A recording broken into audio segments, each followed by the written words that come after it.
I stand frozen in my family's home, my place at the table stolen by a lifeless vase of lavender, while my sister Elise, a cruel goddess, basks in their worship, her every word a blade that brands me a failure.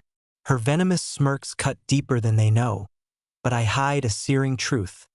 I hold the power to unravel the empire that fuels her crown. In the cold splendor of the glass loft, where ambition is a sharpened knife, I let a single paid bill shatter her perfect world.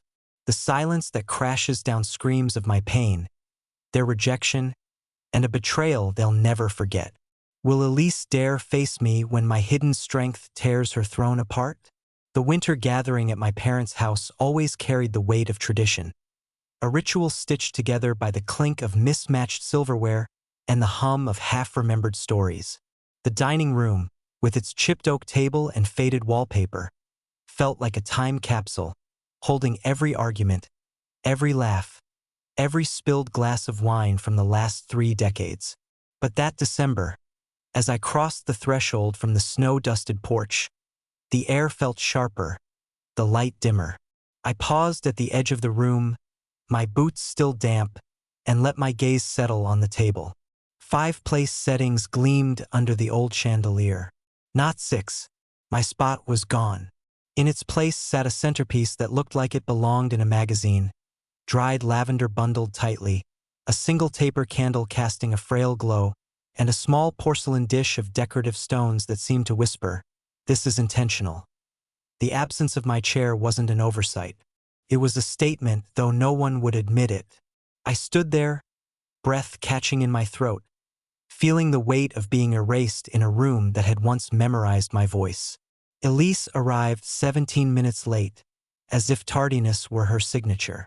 The front door swung open with a gust of cold air, and she swept in like a scene change, her wool coat dusted with snow, her auburn hair catching the light, her laugh a melody designed to pull every eye in the room. "Clara!" she called, spotting me by the doorway, her voice bright but edged with something practiced. "Still keeping it low-key, huh? Love the whole understated thing." Her smile was a blade wrapped in silk, and the room leaned into it, as if her arrival had pressed play on the evening. I didn't respond. I crossed to the only empty chair, one wedged awkwardly between Aunt June and a cousin who hadn't looked up from his phone. The seat creaked as I settled, and I folded my hands in my lap, letting the chatter swirl around me. Elise was already in motion, shedding her coat and scarf with the grace of someone who knew she was being watched. She launched into a story about her latest corporate triumph, a merger she'd spearheaded, a boardroom where she'd owned the narrative. Mom's eyes sparkled like she was watching a movie star. Dad nodded, his fork paused midair, as if her words were scripture.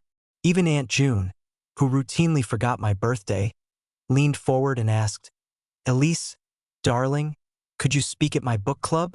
They'd eat it up. No one asked about me. Not about the train I'd taken across 3 states, delayed by a snowstorm that left me stranded in a station for hours. Not about the work I'd buried myself in, the kind that didn't make it to Instagram or family newsletters. Not even about the scarf I wore, hand-knit by a friend I hadn't seen in years.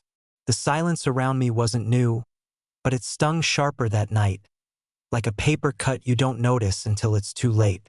Elise leaned across the table at one point, her wineglass catching the candlelight. "Clara," she said, her tone dipped in faux concern. "Still chasing that free spirit vibe? Must be nice, just floating through life." Her words landed like a dart, and the table erupted in soft laughter. Polite, but careless. My cousin smirked. Aunt June patted my hand, as if I were a child who'd lost a game. I didn't flinch. I raised my glass, took a slow sip of wine, and let the moment burn itself out, because I knew something they didn't. The bonus Elise had just bragged about, the one that bought her that new coat, I'd signed off on it. Not yet. Not here. But I had. 5 years ago, I'd walked away from a life that glittered on the surface but crumbled beneath. I'd had a corner office in a glass tower, a title that made strangers nod with respect, a paycheck that could have bought me a version of happiness if I'd been willing to trade my soul for it. But the work was a slow erosion. Endless meetings where people spoke in buzzwords, emails that piled up like unpaid bills, and a culture that rewarded volume over value. Elise was part of it, 3 floors above me in the same building. She'd breeze by my desk when she needed something.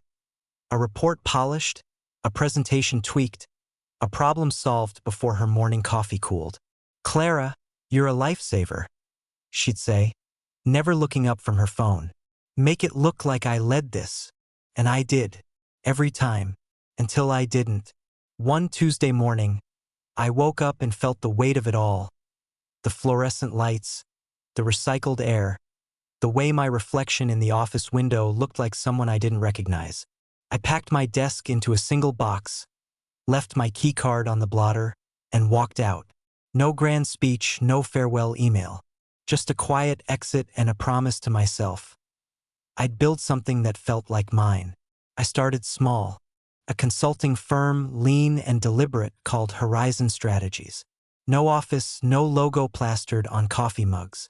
Just me, 3 contractors I trusted, and a roster of clients who cared about results, not resumes. We specialized in untangling corporate messes, budgets that didn't add up, teams that underperformed, leaders who shone in meetings but faltered in execution. I didn't post about it, didn't update my LinkedIn, didn't tell my family. They assumed I was adrift, a dreamer who'd traded stability for whimsy. "Clara's still figuring it out," they'd say, as if I were a puzzle with missing pieces. I let them write that story. It was easier than explaining. Over time, Horizon grew. Not loud, not flashy, but steady. We took on bigger clients, solved thornier problems.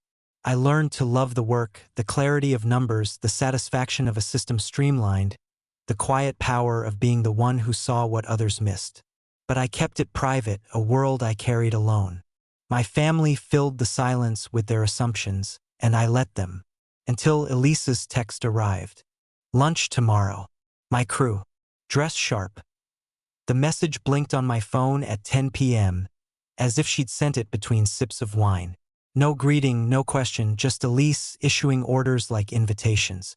I stared at the screen, the blue light casting shadows across my apartment. We hadn't spoken outside of family events in years. No coffee dates, no check-in calls.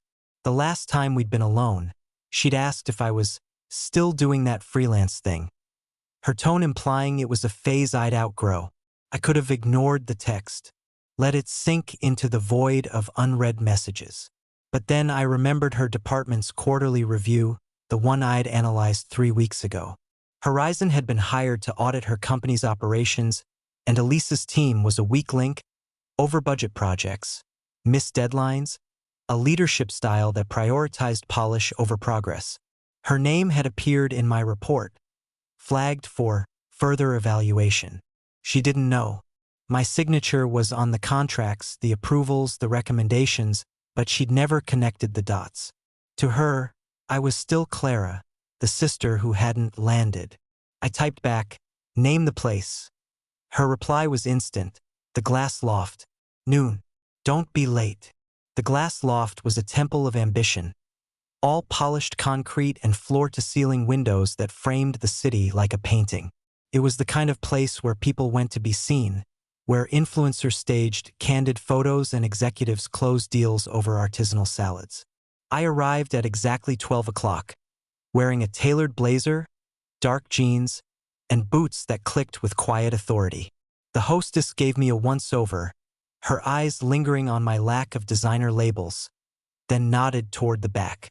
"They're waiting," she said, her tone suggesting I was an afterthought. Elise sat at a corner table, surrounded by 3 women who looked like they'd stepped out of a mood board. Silk scarves, sharp eyeliner, laughter that carried just far enough to sound powerful. She waved me over with a manicured hand, her bracelets jangling. "Clara, hey?" she said, stretching the word like it was a gift. "We were just talking about wellness retreats. You probably still think self-care's a nap and a library book." The women chuckled, their eyes sliding over me like I was a curiosity, not a guest. I took the empty seat, poured myself water from a glass pitcher, and smiled. One of them, Sophia maybe, tilted her head. So, Clara, what do you do? Before I could answer, Elise jumped in, her voice light but pointed. She's in her discovery phase, living life on her own terms. It's very poetic. The table laughed again, a sound that felt like static. I stirred my coffee, the spoon clinking softly, and said nothing. The meal unfolded like a performance. Elise held court, spinning stories of her latest pitch, her team's game-changing campaign, the way her boss called her irreplaceable. Her friends nodded, chimed in with their own tales of corporate conquests, and swapped tips on navigating toxic stakeholders. I listened, nodded when expected, ate my quiche with deliberate calm. I let Elisa's version of me, the aimless sister, the dreamer, linger a little longer. It was almost comforting how predictable she was. Then the server returned, a slim black folder in his hand.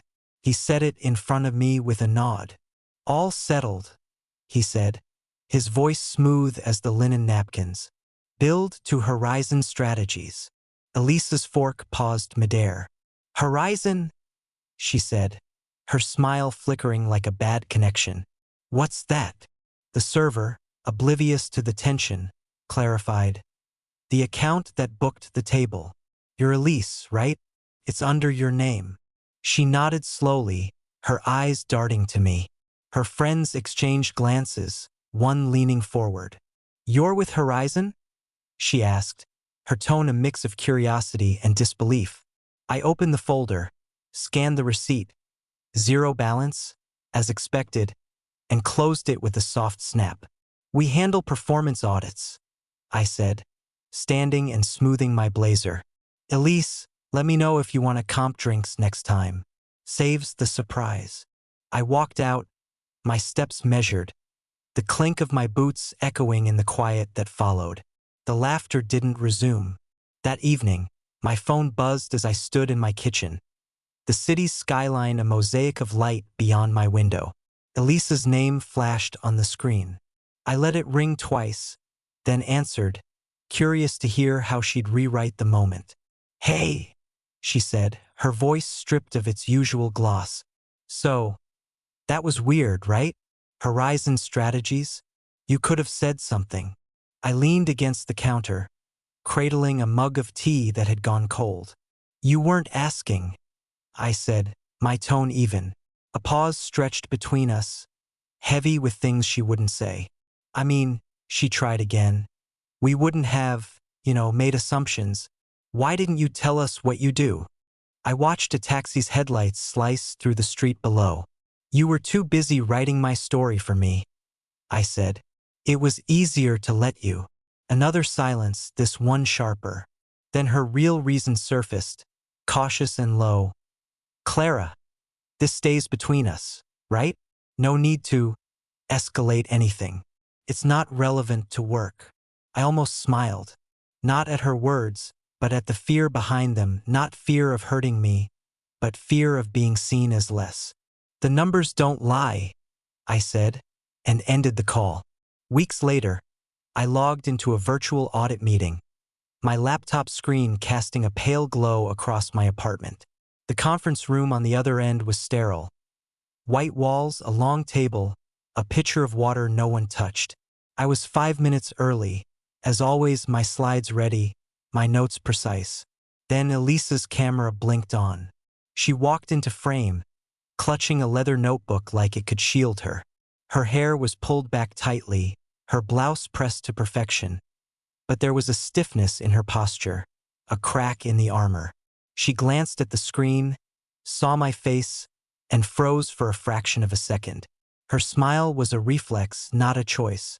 Good morning, I said, my voice clear and steady. Today's session will review Q3 performance, budget allocation, project timelines, and leadership accountability. No one interrupted. The air felt taut, like a wire pulled too tight. I clicked to the first slide. Elise's name appeared in bold. Pending performance review. Recommendation. Restructure consideration. Her pen moved furiously, scratching notes as if she could outright the data. But the numbers were unrelenting.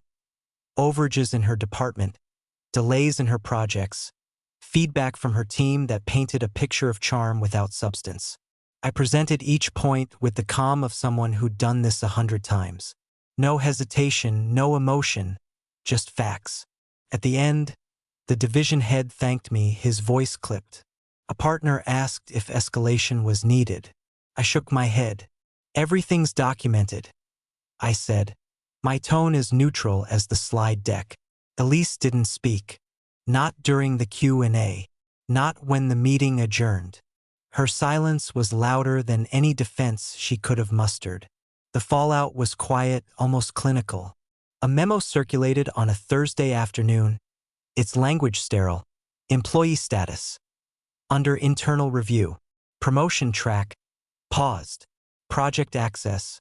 Restricted. Elise's calendar, once a mosaic of meetings and speaking engagements, began to look like a ghost town. Her travel approvals were denied. Her team's weekly syncs were reassigned to a new lead. She texted me once, a single line, "Was this you?" I didn't respond. It wasn't revenge. It was reality catching up. She started arriving early, staying late, poring over reports she'd once delegated. Her LinkedIn posts grew earnest, full of buzzwords like growth and resilience. But the system she'd coasted through for years was no longer hers to charm. The emails had been archived, the discrepancies flagged, the blind spots mapped, and the person holding the pen no longer invisible. At the next leadership sync, I was listed as lead external auditor dash. Elise sat at the far end of the table, her camera angled to show only half her face. She didn't speak, didn't raise her hand, didn't offer the usual anecdotes that made people lean in. I presented my findings, logged off before the small talk, and closed my laptop. The silence that followed wasn't heavy. It was complete. I didn't return to their office.